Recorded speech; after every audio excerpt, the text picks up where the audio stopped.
নমস্কার। আজকে নীল ষষ্ঠীর শুভ দিনে তোমাদের সবাইকে অনেক অনেক শুভেচ্ছা। দেখো আমার অপরাজিতা গাছে কত নীল নীল অপরাজিতা ফুটেছে। আজকে মহাদেবের পায়ে এগুলো আমি দেব। পুরো গাছ নীল অপরাজিতায় ভরে গেছে। শুধু অপরাজিতা না, যে কোনো প্রত্যেকটা ফুল গাছে আজকে অনেক অনেক ফুল ফুটেছে। ফুলের অভাব তো আজকে হবে না। আর এই দেখো সকাল সকাল উঠে বাড়ির সামনেটা পরিষ্কার করে ধোয়া হয়েছে, কারণ আমাদের বিশেষ বিশেষ দিনে এইটা করা হয়ে থাকে।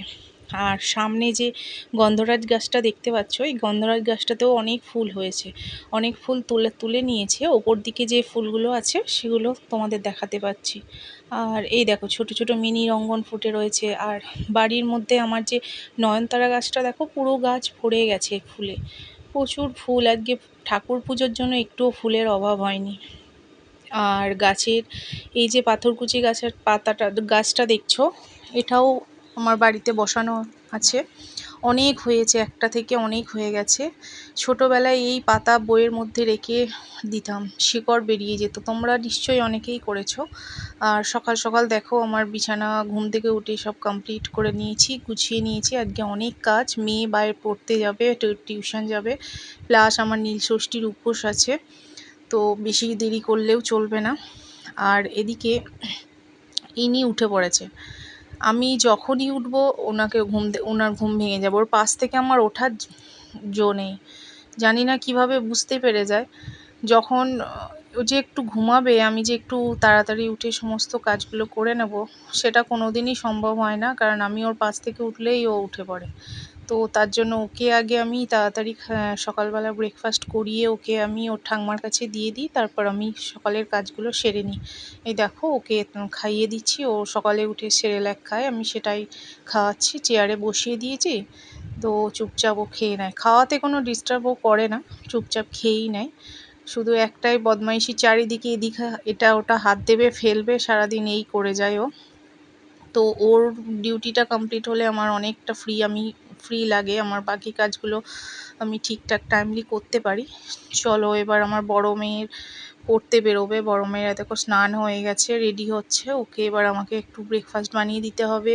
ও ভাত খেয়ে যাবে, প্লাস ওর জন্য টিফিন বানাতে হবে। এই যে টিফিনে আজকে আমি ওকে পোহা বানিয়ে দেবো, ড্রাই ফ্রুট, আমসত্ত্ব আর একটু সবজি ছিল, গাজর আর টমেটো দিয়ে ওকে পোহা বানিয়ে দিয়েছি। ওর আমসত্ত্বটা এই জন্যই দিয়েছি, আমসত্ত্বটা ওর ফেভারিট, খুব ভালো লাগে। তো পোহাতে যদি আমসত্ত্ব থাকে তাহলে পোহাটা হয়তো পুরোপুরি খেয়ে নিতে পারবে। পোহা মানে হচ্ছে চিড়ের পোলাও, অনেকে হয়তো বুঝতে পারছো, তাও আমি একবার বলে দিলাম। এই দেখো আমার ওর টিফিন বানানো কমপ্লিট, আমি টিফিনটা এবার প্যাক করছি। তারপর ওকে আমাকে খেতে দিতে হবে, খেয়ে তারপর ও বেরিয়ে যাবে। ও বেরিয়ে গেলে আবার আমার অনেক কাজ। চলো টিফিনটা প্যাক করা হয়ে গেছে। দেখো কেমন লাগছে তোমাদের, চিড়ের পোলাওটা কেমন হয়েছে একটু কমেন্টস করে অবশ্যই জানিও। অল্পই দিয়েছি, বেশিও খেতে পারে না, খাওয়াতে ওর খুব একটা ইন্টারেস্ট নেই, সব কিছুই ওকে জোর করে খাওয়াতে হয়। তো চলো মেয়ে বেরিয়ে যাচ্ছে, মেয়ের খাওয়া হয়ে গেছে। দেখো মেয়ের বাবাও রেডি, ও বাবা ওর সাথে যাবে, কারণ অনেকটা টাইম, সেই সন্ধে হয়ে যায় আসতে। তো এখান থেকে স্কুটি করে স্টেশন অবধি যাবে, স্টেশন থেকে ট্রেনে করে যেতে হবে, অনেকটা দূর। সারাদিনই আজকে সানডের দিন, পুরো দিনটাই ওকে আজকে বাইরে থাকবে। তো ওই জন্য হার্ড ফুড খেয়ে ভালো করে টিফিন নিয়ে গেল, দুজনাকেই টিফিন দিয়ে দিয়েছি। এসো চলো এবার আমার বাড়িতে বাকি কাজগুলো দেখো, কত কাজ পড়ে রয়েছে। এই দেখো সমস্ত জলের বোতল খালি হয়ে গেছে, জলের বোতলগুলোকে আমাকে ভরতে হবে। তো দেখো আমার স্নেক প্ল্যান্টটা কি সুন্দর হয়েছে না। এখানে আমি কোনো জল ফেলি না, যখন কোনো ওয়েস্টের জল হয় ওর মধ্যে দিয়ে দিই। আর এদিকে যাওয়ার আগে মেয়ে সাইকেলটা বেঁধে দিয়ে গেছে, কেন জানো, আমার ছোট মেয়ে ওই সাইকেলটাকে, ছোটো মেয়েকে তো আর বাঁধতে পারবো না, সাইকেলটা বেঁধে দিই, নাহলে ওর ঘাড়ে ফেলবে।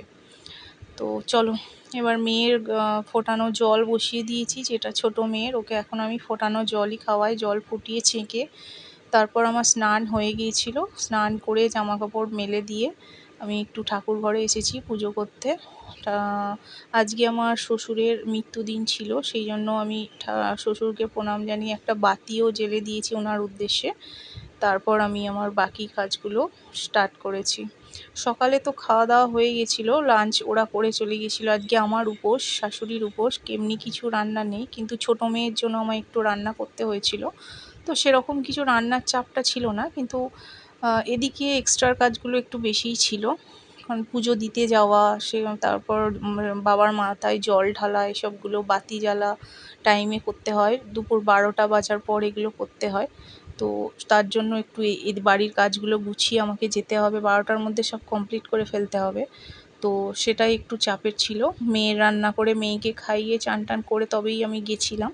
চলো তো দেখাবো তোমাদের আমি সমস্ত কিছু, কোথায় গিয়ে আমি জল ঢেলে এসেছি সেটাও দেখাবো। দেখো আমার জামা কাপড় কেচে মেলা হয়ে গেছে। আর এইদিকে এই দেখো ঠাকুরের বাসন ধুয়ে উপর করে দেওয়া ছিল, সেগুলো সব জল ঝরে গিয়ে শুকিয়ে গেছে। তো তারপর ঠাকুরকে খেতে দেওয়া হবে। তো আজকে উপোস, সেই জন্য আমি একটু কুমড়োর তরকারি করব। তো গাছ থেকে দুটো লঙ্কা তুলে নিলাম, আমার লঙ্কা গাছে অনেক লঙ্কা হয়েছিল, আর বাড়িতেই কুমড়ো গাছে কুমড়ো হয়েছে। এই দেখো কুমড়োটা অর্ধেকটা কেটে রেখেছি। তো কুমড়োর তরকারিটা আমি বেলায় করে রাখবো, রাতের বেলা একটু পায়েস আর লুচি করে নেব। আর কুমড়োর বীজগুলোকে আমি রোদে দিয়েছি, সাথে একটা উচ্ছে পেকেছিল, তারও বীজগুলো রোদে দিয়েছি, যাতে নেক্সট আমি আবার গাছ লাগাতে পারি। আমার গাছ লাগাতে খুব ভালো লাগে, বাড়িতে গাছ লাগাতে, সেখান থেকে আমার সবজি তুলতে খুবই ভালো লাগে, আমি এগুলো করে থাকি। চলো এই দেখো আমি কুমড়োটা কড়াইয়ে দিয়ে দিয়েছি। কুমড়োটা রাঁধতে তো বেশিক্ষণ টাইম লাগবে না, তো খুব তাড়াতাড়ি কুমড়ো গলে যায়। তো বেশি কিছু মশলাও না, আর যে ছোলাও ছিল না, জাস্ট এমনি আলু আর কুমড়ো দিয়ে একটা সবজি বানিয়ে নিয়েছি। তোমাদের একটা জিনিস শেয়ার করি, এই দেখো এটা হচ্ছে একটা ল্যাম্প, নাইট ল্যাম্প টাইপের। এটা আমি এবারে আমাদের গ্রামে মেলা হয়েছিল, কিনেছিলাম, খুব পছন্দ, কালারটা খুব সুন্দর। দেখো তোমাদের দেখায়, দাঁড়াও লাইটটা জ্বালিয়ে। এই দেখো রাতের বেলা এটা নাইট ল্যাম্প হিসাবে ইউজ করতে পারি, খুব ভালো লাগে। আমার একটা টেবিল ল্যাম্পও রয়েছে, কিন্তু টেবিল ল্যাম্পটা খুব কখনো কখনো ইউজ হয়, কিন্তু আমি নাইট ল্যাম্পটা এখন ইউজ করছি। এবার আমার সমস্ত কাজ হয়ে যাওয়ার পর এবার আমার ছোটো মেয়েকে একটু টাইম দিতে হবে, ওর সাথে ওই দেখো দুষ্টুমি করছে, নাচছে ও, ওর সাথে কিছুক্ষণ টাইম কাটিয়ে তারপর আবার আমি যাব ওরই খাবার বানাতে। এখন ওকে নিয়ে একটুখানি খেলা করব, ওর সঙ্গে একটু বসবো।